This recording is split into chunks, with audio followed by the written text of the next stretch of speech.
यहाँ पर अगर जो आप यम का सूत्र अगर जो आप पढ़ते हैं तो महर्षि पतंजलि ने योग दर्शन यानी कि योग सूत्र में दूसरे पाद के 30 नंबर के सूत्र में कहा है, अहिंसा सत्यास्तेय ब्रह्मचर्या परिग्रह।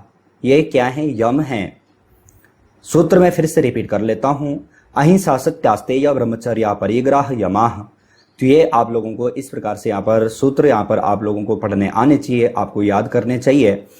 तो ये अहिंसा सत्य अस्तेय और ब्रह्मचर्य और अपरिग्रह ये यहाँ पर यम के अंतर्गत हैं। आप यहाँ पर देख भी सकते हैं, अहिंसा सत्य अस्तेय ब्रह्मचर्य और अपरिग्रह ये 5 महर्षि पतंजलि द्वारा यम कहे गए हैं। ये आपको यहाँ पर ध्यान में रखना है। अब हम जैसे कि मैंने आपको कहा कि यम के बारे में चर्चा करने वाले हैं। तो अहिंसा, अहिंसा क्या है? अहिंसा का फल क्या है? सत्य, सत्य क्या है? सत्य का फल क्या है? अस्तेय, अस्तेय क्या है? अस्तेय का फल क्या है? ब्रह्मचर्य, ब्रह्मचर्य क्या है? ब्रह्मचर्य का फल क्या है? और अपरिग्रह, अपरिग्रह क्या है? और अपरिग्रह का फल क्या है? वो हम यहाँ पर सूत्र के साथ में यहाँ पर समझने वाले हैं। तो इसी के लिए मैंने आपको पहले ही कहा था कि आज का जो लेक्चर है आप सभी के लिए काफ़ी यूजफुल होने वाला है। अगर जो आप यहाँ पर ध्यान देते हैं तो आपको यहाँ पर कोई भी आपका डाउट यहाँ पर नहीं रहेगा। सर्वप्रथम हम यहाँ पर अहिंसा को यहाँ पर जानने वाले हैं। यम के अंतर्गत प्रथम जो साधन है वह है अहिंसा। अहिंसा क्या होती है इसको सर्वप्रथम हम जान लेते हैं। तो अहिंसा अर्थात मन, वाणी और शरीर से किसी प्राणी को कभी किसी प्रकार किंचन मात्र भी दुख न देना अहिंसा है। यहां पर आपको समझना है, प्रत्येक की व्याख्या आपको आनी आवश्यक है। मन, वाणी और शरीर, जिसको कि मनसा वाचा कर्मणा भी कहा जाता है, से किसी प्राणी को कभी किसी प्रकार किंचन मात्र भी दुख न देना अहिंसा है। कभी कभी हम क्या करते हैं कि किसी को शरीर के द्वारा नहीं छेड़ते, लेकिन वाणी के द्वारा हम बहुत उसको कुछ कह देते हैं, या फिर मन के द्वारा हम किसी के बारे में अहित सोचते हैं। तो ध्यान रखिए, यह हमारा अहिंसा नहीं होगा, बल्कि हम उसकी हिंसा कर रहे हैं।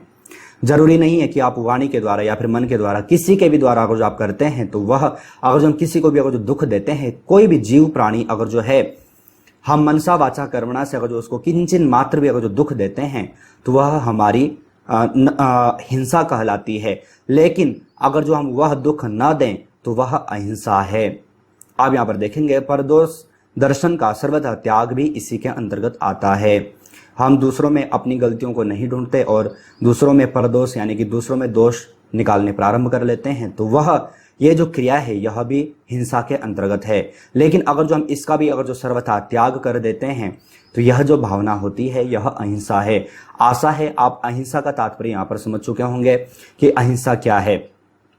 अब जो साधक या फिर जो योगी अहिंसा का पालन करता है, अहिंसा का पालन अपने जीवन में करता है, तो उसके लिए क्या फल है, उसका क्या फल है, वो भी हम यहाँ पर जान लेते हैं। यहाँ पर अगर जो हम दूसरे पाद का 35 नंबर का सूत्र अगर जो हम देखते हैं तो वहां पर एक सूत्र आया है, अहिंसा प्रतिष्ठायाम तत्सन्निधौ वैर त्यागः। अहिंसा प्रतिष्ठायाम तत्सन्निधौ वैर त्यागः, ये आपको यहाँ पर जानना है। तात्पर्य क्या है, यहाँ पर आप देखेंगे, अहिंसा की दृढ़ स्थिति हो जाने पर उस योगी के निकट सब प्राणी वैर का त्याग कर देते हैं। आपको यहाँ पर समझना है। देखो, मैं फिर से यहाँ पर कह दूं कि हो सकता है कि वीडियो लंबी हो जाए, लेकिन अगर जो आपको समझना है तो आप वीडियो का टाइम ना देखें। फिर से रिपीट कर देते हैं, अहिंसा की दृढ़ स्थिति हो जाने पर उस योगी के निकट सब प्राणी वैर का त्याग कर देते हैं। आपने जैसे कि ग्रंथों में पढ़ा होगा, सुना होगा कि जैसे कि जो ऋषि मुनि होते थे उनका जो आश्रम होता था, तो उनके आश्रम के सम्मुख जैसे सिंह है या फिर हिरन है, ये सभी जितने भी हिंसक जो प्राणी होते थे वो भी कैसे शांत भाव में रहते थे।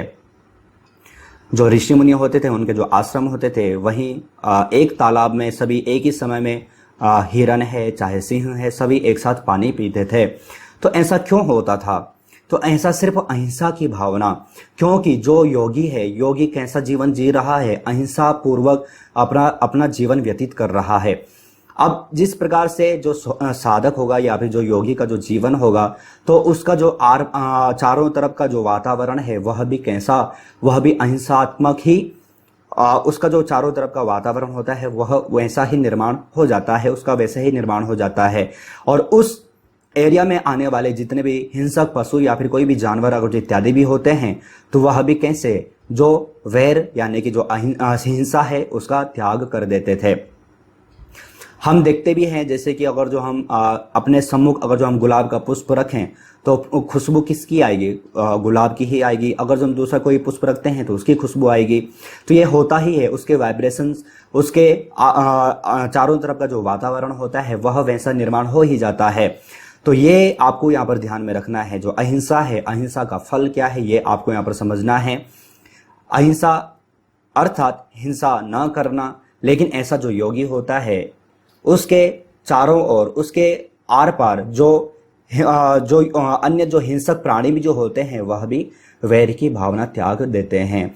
तो ये इसका फल है, किसका, अहिंसा का फल, जो कि आपको यहाँ पर अच्छे ढंग से यहाँ पर समझ में आ चुका है। मैं आपको यहाँ पर अच्छे ढंग से यहाँ पर समझा भी चुका हूँ।